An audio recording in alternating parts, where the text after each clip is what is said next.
أعوذ بالله من الشيطان الرجيم. بسم الله الرحمن الرحيم. والمحسنات من النساء إلا ما ملكت أيمانكم كتاب الله عليكم وأحل لكم ما وراء ذلكم أن تبتغوا بأموالكم محسنين غير مسافحين، فما استمتعتم به منهن فآتوهن أجورهن فريدة، ولا جناح عليكم فيما تراضيتم به من بعد الفريدة، إن الله كان عليما حكيما. ومن لم يستطع منكم طولا أن ينكح المحسنات المؤمنات فمما ملكت أيمانكم من فتياتكم المؤمنات، والله أعلم بإيمانكم بعدكم من بعد، فانكحوهن بإذن أهلهن وآتوهن أجورهن بالمعروف محسنات غير مسافحات ولا متخذات أخدان، فإذا أحسن فإن أتين بفاحشة فعليهن نصف ما على المحسنات من العذاب، ذلك لمن خشي العنة منكم، وأن تصبروا خير لكم، والله غفور رحيم. يريد الله ليبين لكم ويهديكم سنن الذين من قبلكم ويتوب عليكم، والله عليم حكيم. والله يريد أن يتوب عليكم ويريد الذين يتبعون الشهوات أن تميلوا ميلا عظيما. يريد الله أن يخفف عنكم وخلق الإنسان ضعيفا. يا أيها الذين آمنوا لا تأكلوا أموالكم بينكم بالباطل إلا أن تكون تجارة عن تراض منكم، ولا تقتلوا أنفسكم إن الله كان بكم رحيما. ومن يفعل ذلك عدوانا وظلما فسوف نصليه نارا، وكان ذلك على الله يسيرا. إن تجتنبوا كبائر ما تنحون عنه نكفر عنكم سيئاتكم وندخلكم مدخلا كريما. ولا تتمنوا ما فضل الله به بعدكم على بعد، للرجال نصيب مما اكتسبوا وللنساء نصيب مما اكتسبن، واسألوا الله من فضله إن الله كان بكل شيء عليما. ولكل جعلنا موالي مما ترك الوالدان والأقربون والذين عقدت أيمانكم فآتوهم نصيبهم، إن الله كان على كل شيء شهيدا. الرجال قوامون على النساء بما فضل الله بعضهم على بعض وبما أنفقوا من أموالهم، فالصالحات قانتات حافظات للغيب بما حفظ الله، واللاتي تخافون نشوزهن فعظوهن واهجروهن في المضاجع واضربوهن، فإن أطعنكم فلا تبغوا عليهن سبيلا، إن الله كان عليا كبيرا. وإن خفتم شقاق بينهما فبعثوا حكما من أهله وحكما من أهلها إن يريدا إصلاحا يوفق الله بينهما، إن الله كان عليما خبيرا. واعبدوا الله ولا تشركوا به شيئا وبالوالدين إحسانا وبذي القربى واليتامى والمساكين والجار ذي القربى والجار الجنب والصاحب بالجنب وابن السبيل وما ملكت أيمانكم، إن الله لا يحب من كان مختالا فخورا. للذين يبخلون ويأمرون الناس بالبخل ويكتمون ما آتاهم الله من فضله، وأعتدنا للكافرين عذابا مهينا. والذين ينفقون أموالهم رئاء الناس ولا يؤمنون بالله ولا باليوم الآخر، ومن يكن الشيطان له قرينا فساء قرينا. وماذا عليهم لو آمنوا بالله واليوم الآخر وأنفقوا مما رزقهم الله وكان الله بهم عليما. إن الله لا يظلم مثقال ذرة، وإن تك حسنة يضاعفها ويؤت من لدنه أجرا عظيما. فكيف إذا جئنا من كل أمة بشهيد وجئنا بك على هؤلاء هؤلاء شهيدا يومئذ يود الذين كفروا وعصوا الرسول لو تصفى بهم الأرض ولا يكتمون الله حديثا يا أيها الذين آمنوا لا تقربوا الصلاة وأنتم سكارى حتى تعلموا ما تقولون ولا جنبا إلا عابري سبيل حتى تغتسلوا وإن كنتم مرضى أو على سفر أو جاء أحد منكم من الغائط أو لامستم النساء فلم تجدوا ماء فتيمموا سعيدا طيبا فامسحوا بوجوهكم وأيديكم إن الله كان عفوا غفورا ألم تر إلى الذين أوتوا نصيبا من الكتاب يشترون الضلالة ويريدون أن تضلوا السبيل والله أعلم بأعدائكم وكفى بالله وليا وكفى بالله نصيرا من الذين حادوا يحرفون الكلم عن مواضعه ويقولون سمعنا وعصينا واسمع غير مسمع ورائنا ليا بألسنتهم وطعنا في الدين ولو أنهم قالوا سمعنا وأطعنا واسمع وانظرنا لكان خيرا لهم وأقوم ولكن لعنهم الله بكفرهم فلا يؤمنون إلا قليلا يا أيها الذين أوتوا الكتاب آمنوا بما نزلنا مصدقا لما معكم من قبل أن نطمس وجوها فنردها على أدبارها أو نلعنكم كما لعنا أصحاب السبت وكان أمر الله مفعولا إن الله لا يغفر أن يشرك به ويغفر ما دون ذلك لمن يشاء ومن يشرك بالله فقد افترى إثما عظيما ألم تر إلى الذين يزكون أنفسهم بل الله يزكي من يشاء ولا يظلمون فتيلا انظر كيف يفترون على الله الكذب وكفى به إثما مبينا ألم تر إلى الذين أوتوا نصيبا من الكتاب يؤمنون بالجبت والطاغوت ويقولون للذين كفروا هؤلاء أحدى من الذين آمنوا سبيلا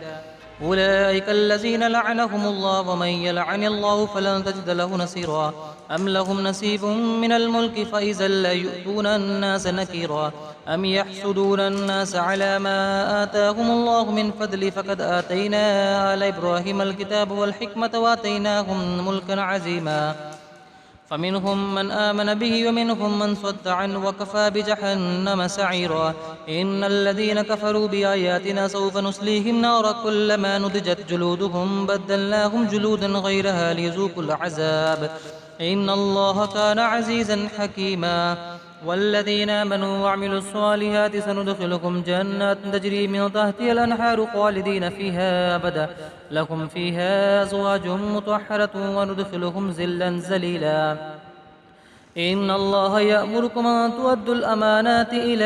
أهلها وإذا حكمتم بين الناس أن تحكموا بالعدل إن الله نعم ما يعظكم به إن الله كان سميعا بصيرا يا أيها الذين آمنوا أطيعوا الله وأطيعوا الرسول وأولي الأمر منكم فإن تنازعتم في شيء فردوه إلى الله والرسول إن كنتم تؤمنون بالله واليوم الآخر ذلك خير وأحسن تأويلا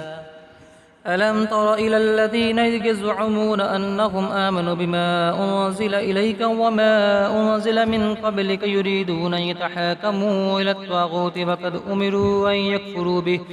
ويريد الشيطان أن يضلهم ضلالا بعيدا وإذا قيل لهم تعالوا إلى ما أنزل الله وإلى الرسول رأيت المنافقين يصدون عنك صدودا فكيف إذا أصابتهم مصيبة بما قدمت أيديهم ثم جاءوك يحلفون بالله إن أردنا إلا إحسانا وتوفيقا أولئك الذين يعلم الله ما في قلوبهم فأعرض عنهم وعظهم وقل لهم في أنفسهم قولا بليغا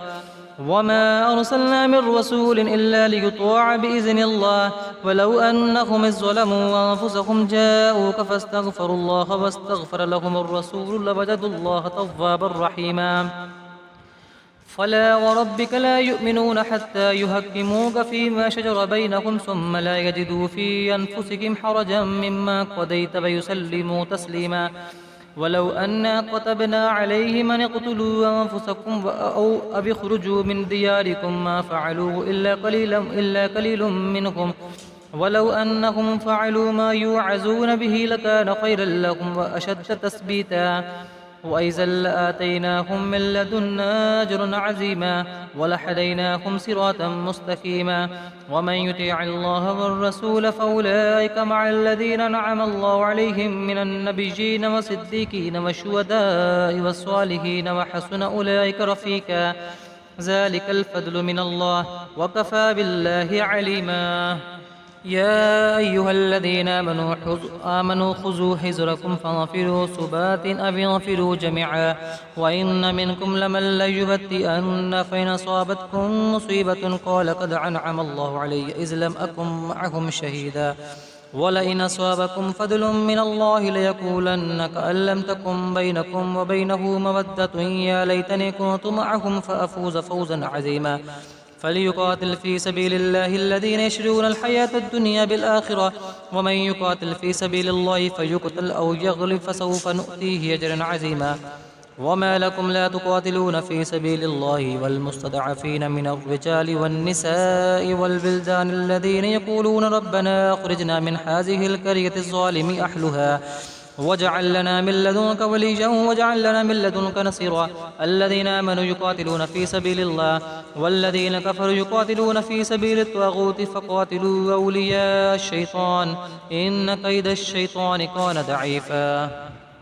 ألم تر إلى الذين قيل لهم كفوا أيديكم وأقيموا الصلاة وآتوا الزكاة فلما كتب عليهم القتال إذا فريق منهم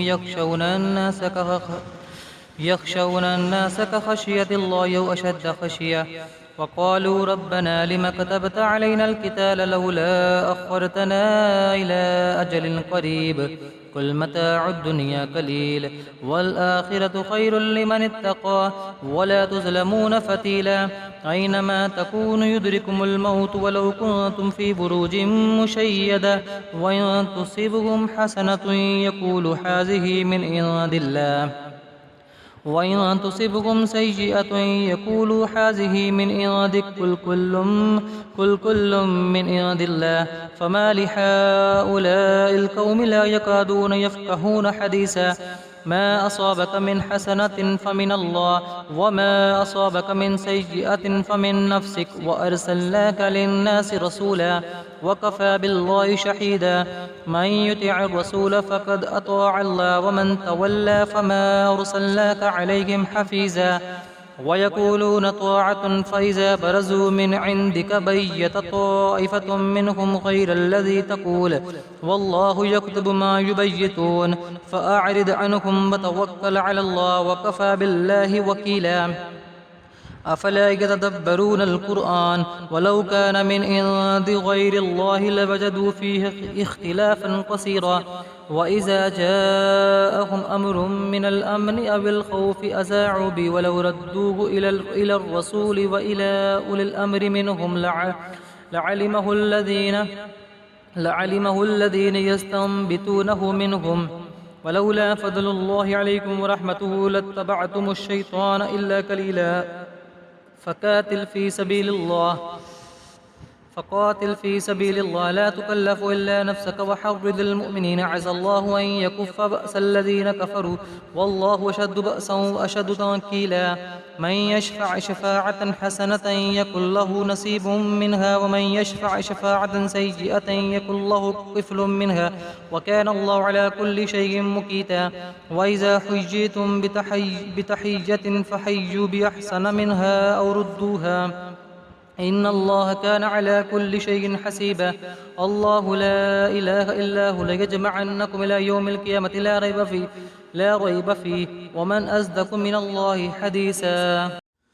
فما لكم في المنافقين فئتين والله أركسهم بما كسبوا أتريدون أن تحدوا من أضل الله ومن يضلل الله فلن تجد له سبيلا ودوا لو تكفرون كما كفروا فتكونون سواء فلا تتخذوا منهم أولياء حتى يحاجروا في سبيل الله فإن تولوا فخذوهم واقتلوهم حيث وجدتموهم ولا تتخذوا منهم وليا ولا نصيرا إلا الذين يصلون إلى قوم بينكم وبينهم ميثاق أو جاءوكم حصر صدورهم أن يقاتلوكم أو يقاتلوا قومهم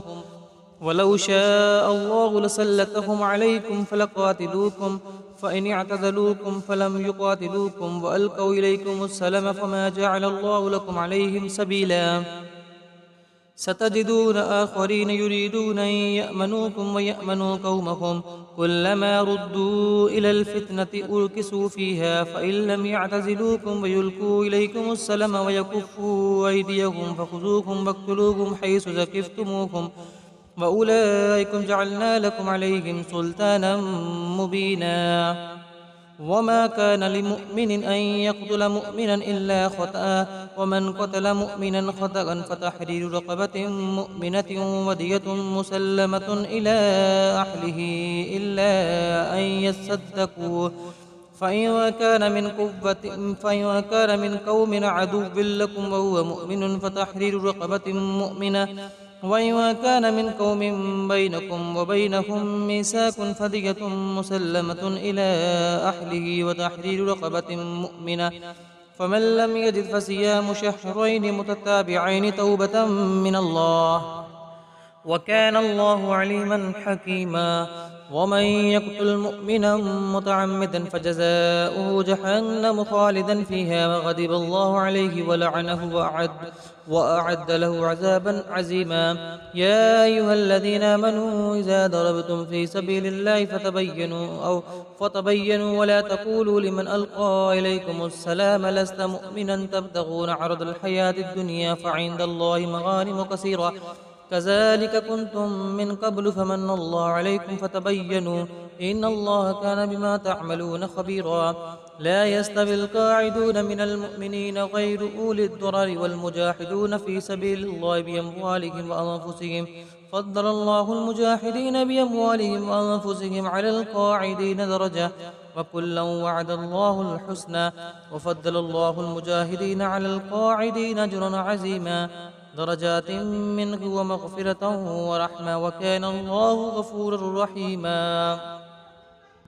إن الذين توفاهم الملائكة ظالمي أنفسهم قالوا فيما كنتم قالوا كنا مستضعفين في الأرض قالوا ولم تكن أرض الله واسعة فتحاجر فيها فأولئك مأواهم جهنم وساءت مصيرا إلا المستضعفين من الرجال والنساء والبلدان لا يستطيعون حيلة ولا يهتدون سبيلا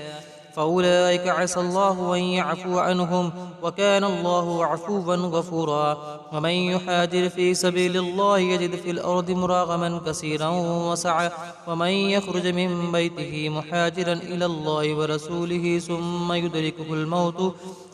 يدركه الموت فقد وقع أجره على الله وكان الله غفورا رحيما وإذا ضربتم في الأرض فليس عليكم جناح أن تقصروا من الصلاة إن خفتم أن يفتنكم الذين كفروا إن الكافرين كانوا لكم عدوا مبينا وإذا كنت فيهم فأقمت لهم الصلاة فلتقم طائفة منكم معك وليأخذوا أسلحتهم فإذا سجدوا فليكونوا من ورائكم ولتأت طائفة أخرى لم يصلوا فليصلوا معك وليأخذوا إزرهم وأسلحتهم ود الذين كفروا لو تغفلون عن أسلحتكم وأمتعتكم ويميلون عليكم ميلة واحدة ولا جناح عليكم إن كان بكم أذى من مطر أو كنتم مرضى أن تدعوا أسلحتكم وخذوا هزركم إن الله أعد للكافرين عذابا محينا فإذا قضيتم الصلاة فاذكروا الله قياما وقعودا وعلى جنوبكم فإذا اطمأننتم فأقيموا الصلاة إن الصلاة كانت على المؤمنين كتابا موقوتا ولا تحنوا في ابتغاء القوم إن تكونوا تألمون فإنهم يألمون كما تألمون وترجون من الله ما لا يرجون وكان الله عليما حكيما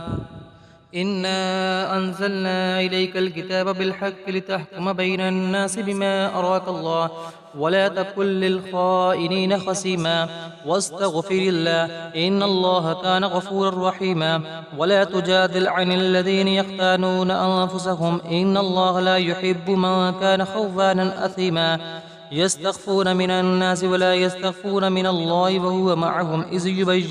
إذ يبيتون ما لا يرضى من القول وكان الله بما يعملون محيطا ها أنتم هؤلاء جادلتم عنكم في الحياة الدنيا فمن يجادل الله عنه يوم القيامة أم من يكون عليهم وكيلا ومن يعمل سوءا أو يظلم نفسه ثم يستغفر الله يجد الله غفورا رحيما ومن يكسب إثما فإنما يكسبه على نفسه وكان الله عليما حكيما ومن يكسب خطيئة أو إثما ثم يرمي به بريئا فقد احتمل بهتانا وإثما مبينا ولولا فضل الله عليك ورحمته لحمت طائفة منهم أن يدلوك وما يدلون إلا أنفسهم وما يضرونك من شيء وأنزل الله عليك الكتاب والحكمة وعلمك ما لم تكن تعلم وكان فضل الله عليك عظيما لا خير في كثير من نجواكم إلا من أمر بصدقة أو معروف أو إصلاح بين الناس ومن يفعل ذلك ابتغاء مرضات الله فسوف نؤتيه أجرا عظيما ومن يشاكك الرسول من بعد ما تبين له الهدى ويتبع غير سبيل المؤمنين نوله ما تولى ونصلي جهنم وساءت مصيرا إن الله لا يغفر أن يشرك به ويغفر ما دون ذلك لمن يشاء ومن يشرك بالله فقد ضل ضلالا بعيدا إن يدعون من دونه إلا إناثا وإن يدعون إلا شيطانا مريدا لعنه الله وقال لأتخذن من عبادك نصيبا مفروضا ولأضلنكم ولأمنينكم ولآمرنكم فليبتكن آذان الأنعام ولآمرنكم فليغيرن خلق الله ومن يتخذ الشيطان وليا من دون الله فقد خسر خسرانا مبينا يعدهم ويمنيهم وما يعدهم الشيطان إلا غرور أولئك مأواهم جهنم ولا يجدون عنها محيصا والذين آمنوا وعملوا الصالحات سندخلكم جنات تجري من تحتها الأنهار خالدين فيها أبدا وعد الله حقا ومن أصدق من الله قيلا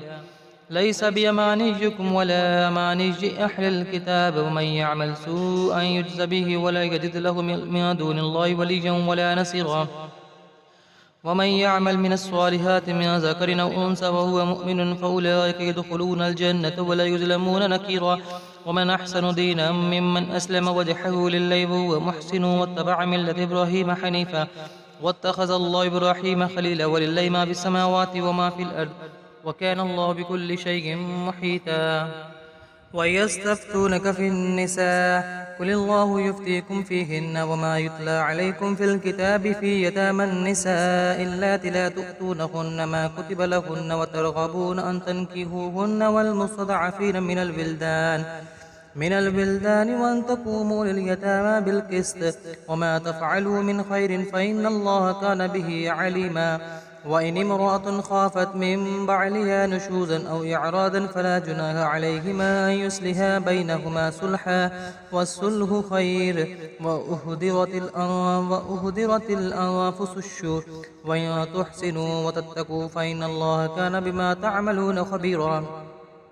ولن تستطيعوا أن تعدلوا بين النساء ولو حرصتم فلا تميلوا كل الميل فتذروها كالمعلقة وإن تصلحوا وتتقوا فإن الله كان غفورا رحيما وإن يتفرقا يغني الله كلا من سعته وكان الله واسعا حكيما ولله ما في السماوات وما في الأرض ولقد وصينا الذين أوتوا الكتاب من قبلكم وإياكم أن اتقوا الله وإن تكفروا فإن لله ما في السماوات وما في الأرض وكان الله غنيا حميدا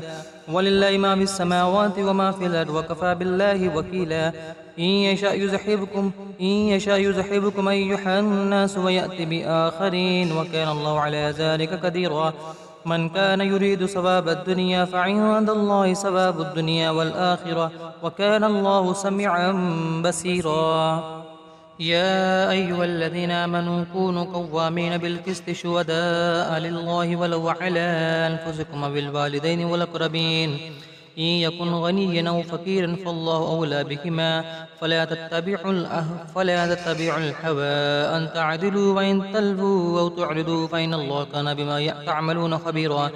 يا أيها الذين آمنوا بالله ورسوله والكتاب الذي نزل على رسوله والكتاب الذي أنزل من قبل ومن يكفر بالله وملائكته وكتبه ورسله واليوم الآخر فقد ضل ضلالا بعيدا إن الذين آمنوا ثم كفروا ثم آمنوا ثم كفروا ثم ازدادوا كفرا لم يكن الله ليغفر لهم ولا ليهديهم سبيلا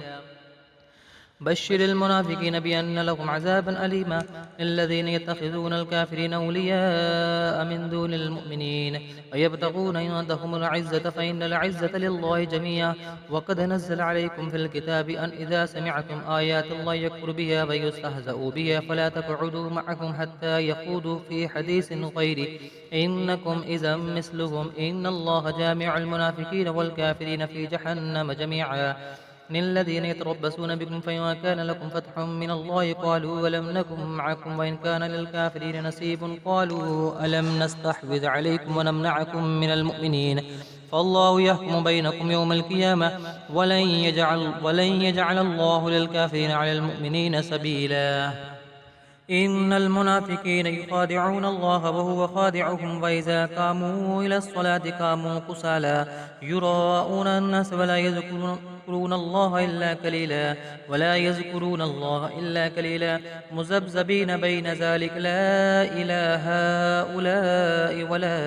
إله هؤلاء ومن يضلل الله فلن تجد له سبيلا يا أيها الذين آمنوا لا تتخذوا الكافرين أولياء من دون المؤمنين أتريدون أن تجعلوا لله عليكم سلطانا مبينا إن المنافقين في الدرك الأسفل من النار ولن تجد لهم نصيرا إلا الذين تابوا وأصلحوا واعتصموا بالله وخلصوا دينهم لله فأولئك مع المؤمنين وسوف يؤتي الله المؤمنين أجرا عظيما ما يفعل الله بعذابكم إن شكرتم وآمنتم وكان الله شاكرا عليما صدق الله العظيم.